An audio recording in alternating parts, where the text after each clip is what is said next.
Hello sa inyong lahat! Narito na naman si Mami Essie para mag-share na naman sa inyo ng isang napakasarap na recipe. Ang masarap at napakalambot na sweet and spicy chicken feet adobo.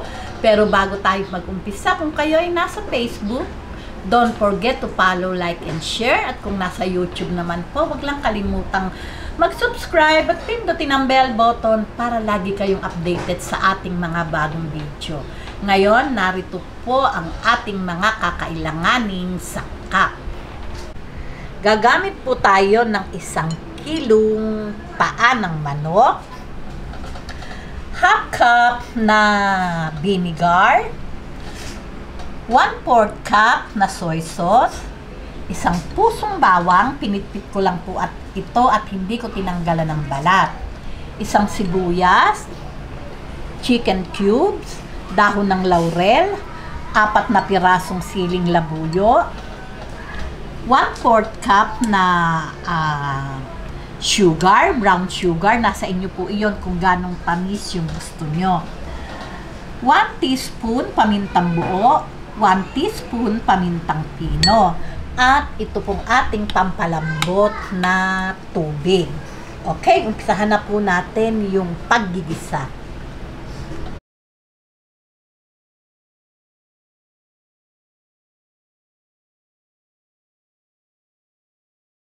Okay, umpisahan na po natin yung paggigisa. Ayan, hindi ko po tinanggalan ng balat kasi po pag adobo, talagang hindi po ako nagtatanggal ng balat dahil mas masarap po talaga pag kasama ang balat. May kakaiba po siyang lasa. Lagay po natin ng sibuyas. Ito pong sili, isasama ko po sa paggigisa, isasabay ko para talaga lumabas yung kanyang anghang. Ayan, ganyan lang po.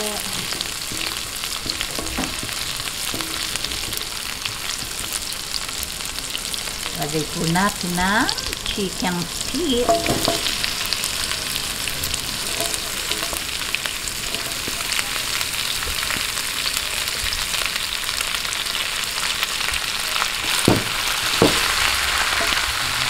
Sabi-sabihin lang po natin.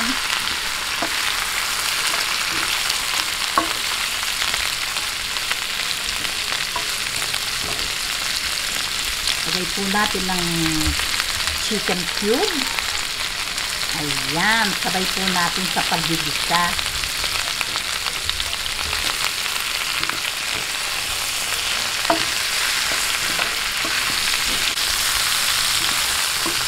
Aray, napaso ako.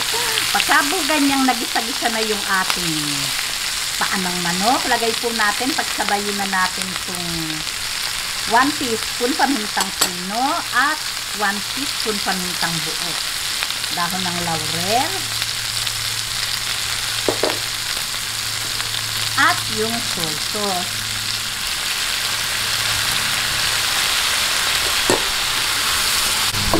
Ayan, nagtira po ako ng konting soy sauce para po mamaya lalagay po natin yung karagdagan po yun.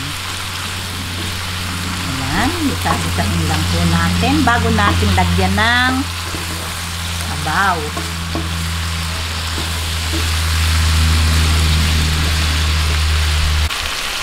Lagyan na po natin ng water.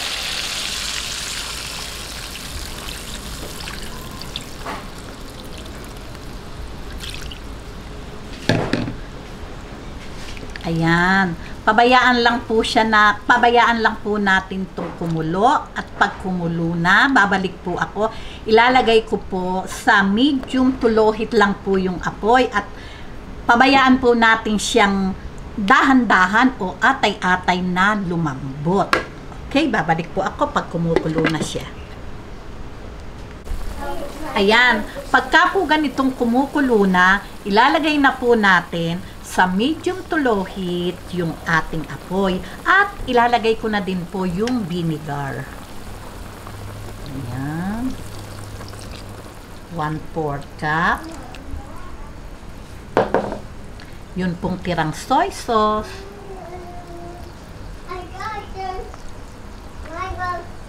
yung sugar.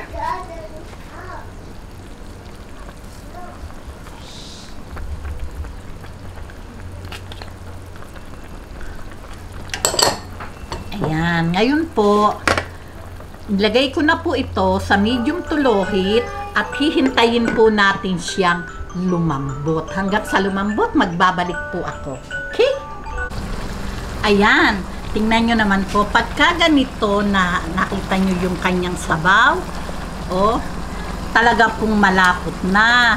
Tapos, talaga namang nakita nyo yung paa, napakalambot na. Hindi ko na po naorasan kasi po nagkwentuhan kami. Pero, syempre po, alam po naman natin yung talagang malambot na yung ating chicken feet. Okay, papatayin ko na po ang apoy at ready na po ito.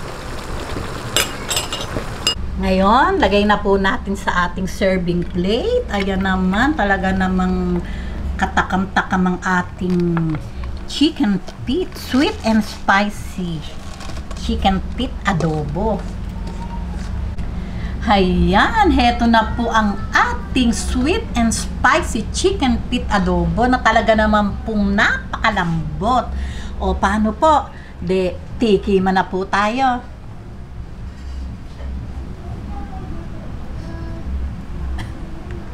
Okay, tikman na po natin. Talaga naman putik natin kung talagang napakalambot.